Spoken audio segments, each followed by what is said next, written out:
Istoryahin na lang ugma. Makita.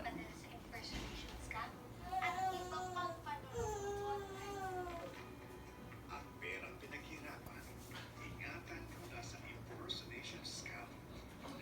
Kapag ang mensahe ay may kinalaman sa Wait lang ha, kasi yung data parang para kumpirmahin na sila pawala-wala. Bakit kaya to?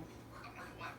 Huwag basta-basta magpapadala ng pera sa Check ko lang may gomo pa ba ako. Baka wala na tong laman.